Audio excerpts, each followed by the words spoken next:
እጅግ አስፈሪ የሆነ የመካከለኛው ምስራቅ ጦርነት አሁንም እንደቀጠለ ነው። አሁን ላይ እንግዲህ እጅግ በሚያስፈራ መንገድ ማለት ነው አሜሪካ ጣልቃ መግባቱም እየተገለጸ ይገኛል። እንግዲህ አሜሪካ ጣልቃ ከገባች ደግሞ ኢራን መካከለኛው ምስራቅ የማይወጣው አዝቅጥ ውስጥ ይገባል ማለቷም ይታወሳል። ኢራን ብቻ አይደለችም፣ ሩሲያም እንደዚሁ መካከለኛው ምስራቅ አሜሪካ በዚህ ጦርነት ላይ ጣልቃ የምትገባ ከሆነ ከባድ ችግር ውስጥ ይገባል ስትልም በየጊዜው ማስጠንቀቂያ ስታወጣ ነበር። ነገር ግን አሁን ላይ መረጃዎች እንደሚያሳዩት ከሆነ አሜሪካ በቀጥታ ጦርነት ውስጥ መሳተፏ የሚያሳዩ በርካታ መረጃዎች ይወጡ ይገኛሉ። እንግዲህ በዛሬው ዕለት ከወጡ መረጃዎች ማለት ነው አሜሪካ በርካታ የቢ52 ቦምብ ጣይ አውሮፕላኖች ወደ እስራኤል ልካለች። በአሁኑ ወቅት አሜሪካ ብቻ ያላት የቢ52 ቦምብ ጣይ አውሮፕላን ከምድር በታች የሚገኘውን የጦር መሳሪያዎችን የሚያጠቃ ብቸኛ መሳሪያ እንደሆነ ተገልጿል። ቦምብ ጣይ አውሮፕላኑ ከሰዓታት በፊት ከአሜሪካ ዋይታ አየር ኃይል ወደ ፓሲፊክ አይስላንድ ህንድ ውቅያኖስ ገብቷል ተብሏል። እነዚህ አውሮፕላኖች ባለፉት ወራት የሁቲ ከምድር በታች የተደበቀ የጦር መሳሪያ ለመምታት ጥቅም ላይ ውለውም ነበረ።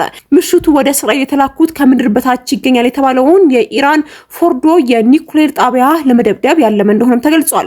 ትራምፕ አሜሪካ በጦርነቱ ለሚኖራት ተሳትፎ በ2 ሳምንት ውስጥ ወስናለሁ ባሉበት ሁኔታ የአውሮፕላኖቹ መላክ አሜሪካ በግልጽ ተሳታፊ መሆኗ ያሳየ ተደርጎም ተወስዷል። ይህ በእንዲህ እንዳለ የዓለም አቀፉ አቶሚክ ኢነርጂ ወይም ደግሞ IAEA ዳይሬክተር ራፋኤል ግሮሲ ኢራንና እስራኤል የኒውክሌር ጣቢያዎችን ኢላማ ያደረገ ጥቃት ከመፈጸም እንዲቆጠቡ ማሳስቧል። ሰላም ጤና ይስጥልኝ፣ እንደምናመሻችሁ ሃኒ አሊ ነኝ። እንግዲህ በኢራንና በእስራኤል መካከል እየተደረገ ባለው ጦርነት በየጊዜው አዳዲስ መረጃዎችን የማድረሳችሁ ይሆናል። የዛሬው ውሎ ምን ይመስላል የሚለውን ቀንጨብጨብ አድርጌ ያደርሳችሁ። እናንተ እስከዛ ድረስ የዩቲዩብ ቻናሌ ሰብስክራይብ ያላደረጋችሁ ሰብስክራይብ ማድረጋችሁን እንዳትረሱ።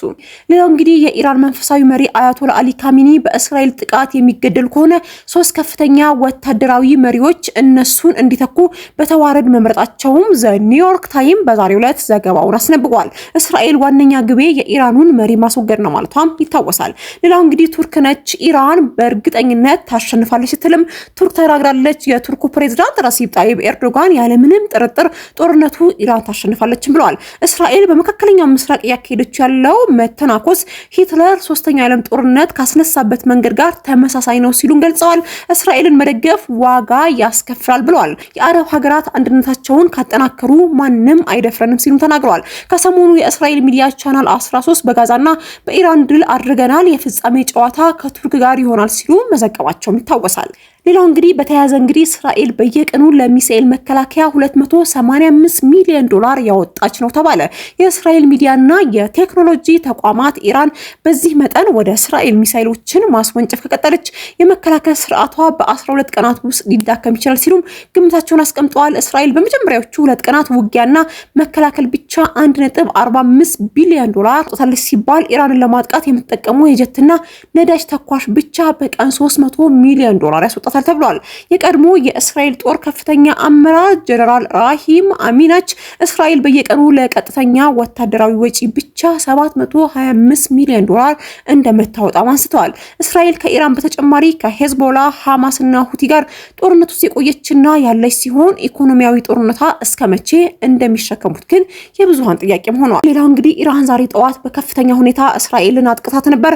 በዛሬው ዕለት የኢራን ድሮኖች የእስራኤልን የአየር መከላከል ጥሰው ገብተው ከባድ ጥቃት ፈጽመዋል። የእስራኤል ሚዲያዎች የኢራን ድሮኖች አብዛኞቹ የከሸፉ ቢሆኑም የተወሰኑት ከባድ ጉዳት ማድረሳቸውንም ሲዘግቡም ነበር።